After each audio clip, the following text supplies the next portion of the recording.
by our two countries during the last 3 years.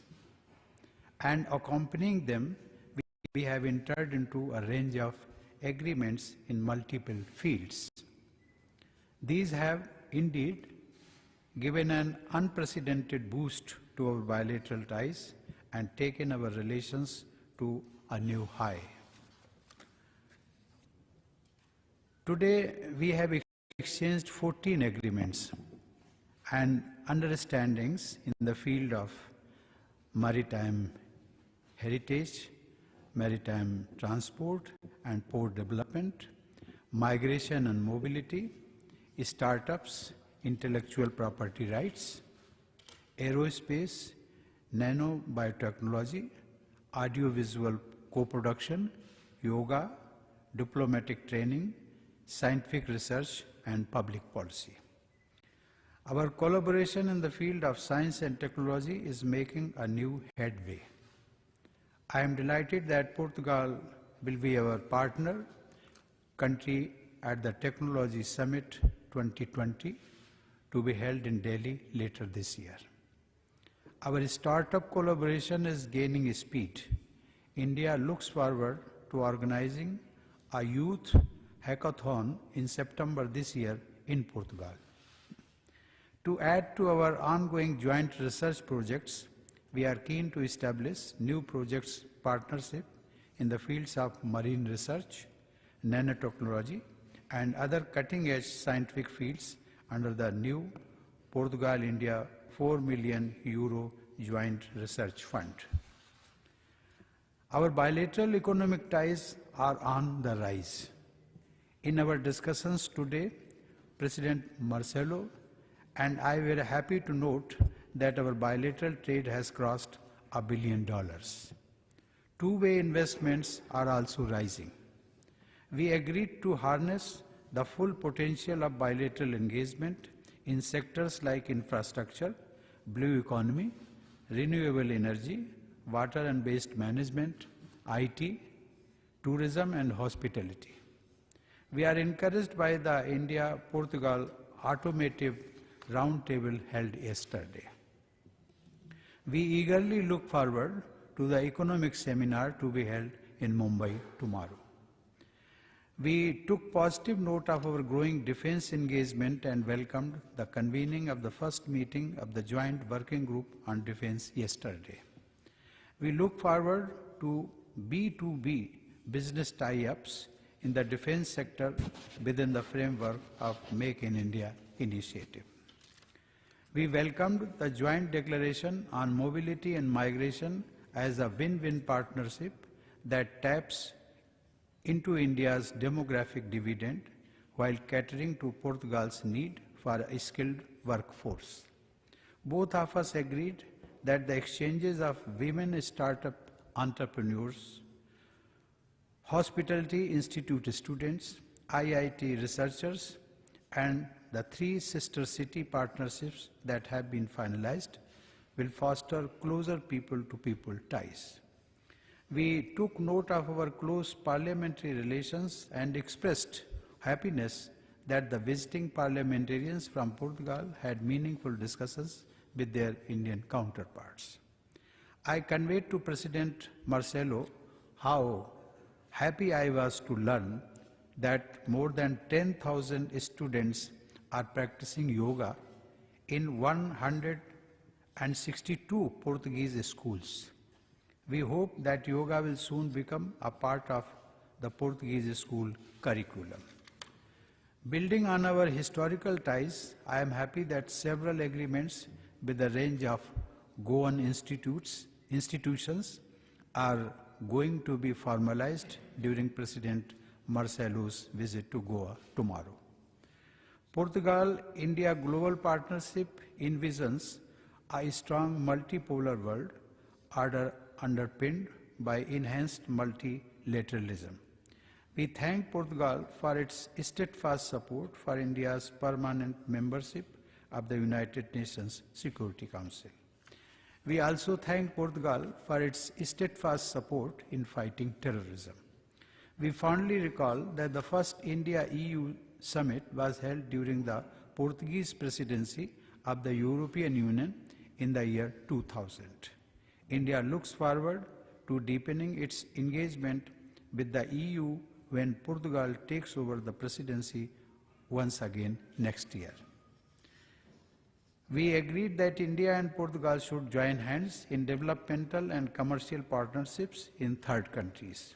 In this context, President Marcelo welcomed India's decision to apply for Associate Observer membership of the Community of Portuguese Language Countries, that is CPLP.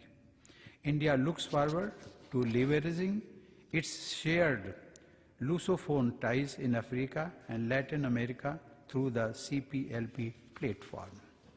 Mr. President, we are confident that your visit will lend further momentum to our rapidly growing bilateral partnership. I wish you and your delegation a memorable visit to Mumbai and Goa. Thank you. Muito obrigado. Thank you, sir. May I now request Your Excellency, the President of the Portuguese Republic, to deliver his remarks to the media. Namaste. Namaste. Your Excellency and dear President, namaste. I'm very much touched, deeply emotionally touched by your very warm reception. Not just your invitation, but the reception that I've been receiving with the Portuguese delegation. Both the government and the members of the Parliament, all of us, we feel that we're living a new era in the long-lasting friendship that has historical roots, but that is facing mostly the future. We do not forget the past. You spoke of how important is education. And I think of those learning the Portuguese here in India, in your schools also. And also culture. And the ties between cultural institutions everywhere in India, but also in Goa, as we're going to see by signing some of the agreements. But we live in the present that is the present made of change and of the common will, political will, of shaping the future and a better future for both countries. Excellency, you mentioned so many fields where we are cooperating. Economy, technology, science, culture, education, social affairs, defense. And we're cooperating. When I say cooperating, I'm speaking of the state, I'm speaking of the companies, I'm speaking of the universities, of social institutions, of the citizens themselves. It's the same wave. And this wave is made also of mutual visits. That's why I invited Your Excellency to visit Portugal. I'm so glad that you could accept it for next year. It's a very good news for us to receive you in Portugal. As it has been good news having both Prime Ministers visiting each other in the last few years. And it is even better news, the fact of having, during our presidency of the European Union, the subject of the relationship between the European Union and India being deepened in the first semester of next year. As it is a wonderful news for everybody, the fact of knowing that there is a support, and also the Portuguese support, for your belonging as permanent member of the Security Council of the United Nations. Because it's a kind of recognition of your role in the world. It's not just a problem of population, not even of economic growth, not even of social power, not only of being the largest democracy in the world, but the fact that you are a key country for the balance of power in the world. And that is, for us, Portugal and Portuguese, very, very, very important.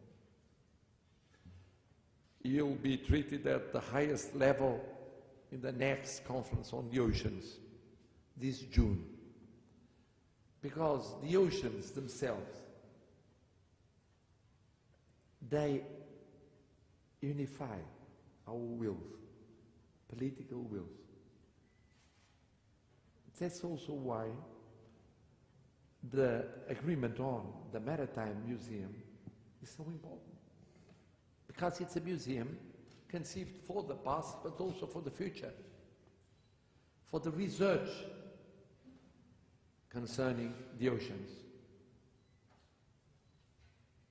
And not only the science and technology, but also the economic approach to the ocean. Never forgetting, as Your Excellency mentioned, migrations, the challenge of climate change. We're facing, working together, cooperating together, multilaterally and bilaterally. So that's why I said we're living a new era, made of concrete achievements, of concrete steps,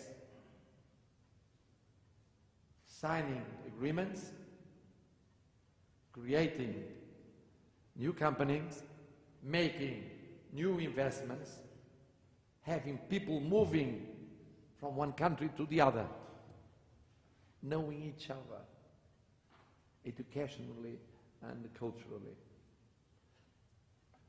Thank you.